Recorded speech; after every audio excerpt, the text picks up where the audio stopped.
तो राम राम आप सब ने। आज हम जा रहे हैं ऐसे इंसान के देश जिसने इंडिया जाने के रास्ते की खोज करी थी, जिसकी वजह से यूरोप, ब्रिटिश और बाकी की अदर कंट्रीज इंडिया के साथ जुड़ पाई थी। हम जा रहे हैं वास्को डी गामा के देश पुर्तगाल। तो हम पहुंच लिए प्लेन में। प्लेन में बैठने के बाद अपने लिए दो ही चीज़ इंपॉर्टेंट, एक तो विंडो सीट और दूसरे बादल। उसके बाद बात की चीज़ तो ये खूबसूरत शहर जिसका नाम है कोइम्ब्रा। पुर्तगाल पूरा ही बहुत खूबसूरत है वैसे तो। और मेरी भाषा के लिए मैं माफ़ी चाहूँगा कि हरियाणवी के साथ हिंदी का मिक्सचर आएगा। ये अपना होटल की लोकेशन बहुत खूबसूरत थी। उसके बाद हम निकल गए भाई इस शहर का हालचाल पूछन। तो थोड़ा ये प्रोग्राम एंजॉय करें। अपने प्रोग्राम एंजॉय करने के बाद इन दोनों मैडम माता राम राम करके, उसके बाद सेंटा क्लॉज मिल गया, इस भी राम राम करके हम निकल गए इस खूबसूरत चर्च ने विजिट करने। इसका नाम है सेंटा क्रूज। तो इस चर्च के बारे में सबसे खास बात यह है कि सन 1100 के आसपास जो इनका पहला राजा था और वो दूसरा राजा था, उन दोनों की अस्थियाँ इन्होंने संभाल कर रख रखी। एक उस साइड है और एक इस side, left and right side. कहने का मतलब है भाई इनकी मुक्ति माक्ति वाला कोई सीन नहीं था। इन्हें भी लगी इनकी अस्थि दबा कर रख रखी। उसके बाद थोड़ी देर चर्च विजिट करी, उसके बाद हम निकल गए। तो ये है फॉन्ट ऑफ अमोरे, प्यार का तालाब। इस नाम आंसू का तालाब भी का देख रहे हैं, फॉन्ट ऑफ टीयर्स।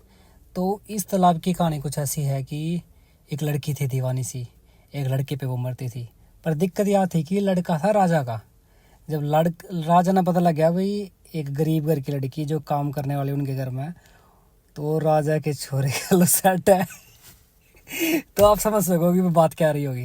राजा ने लड़की को मरवा दिया। जब राजा के लड़के को ये बात पता लगी और जब ये बात राजा के लड़के तक पहुंची, तो राजा का लड़का उस लड़की की बॉडी के पास बैठा, तो उसका खून और लड़के के आंसू इस तालाब में मिले। इसलिए इस तालाब को प्यार का तालाब और आंसू का तालाब भी बोलते हैं।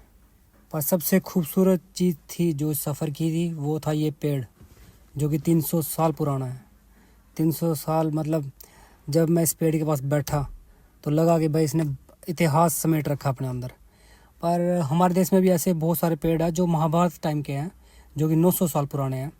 पर्सनली मैंने उनको विज़िट नहीं किया। अगर आपने उनको विज़िट किया हो, अगर कुछ जानते हो आप, तो कमेंट में ज़रूर लिखना। उसके बाद हमने पुर्तगाल की फेमस मिठाई खाई जिसका नाम था पास्ता दी नाथा।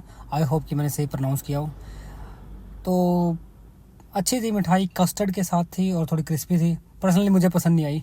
बची कुछ मैंने कबूतरों को खिला दी। कबूतर ना धन्यवाद भी ना करे भाई बात में। तो इसी के साथ करते हैं आज का इस सफ़र की समाप्ति और इस व्लॉग की समाप्ति। मिलते हैं नेक्स्ट व्लॉग में, तब तक के लिए राम राम सबको।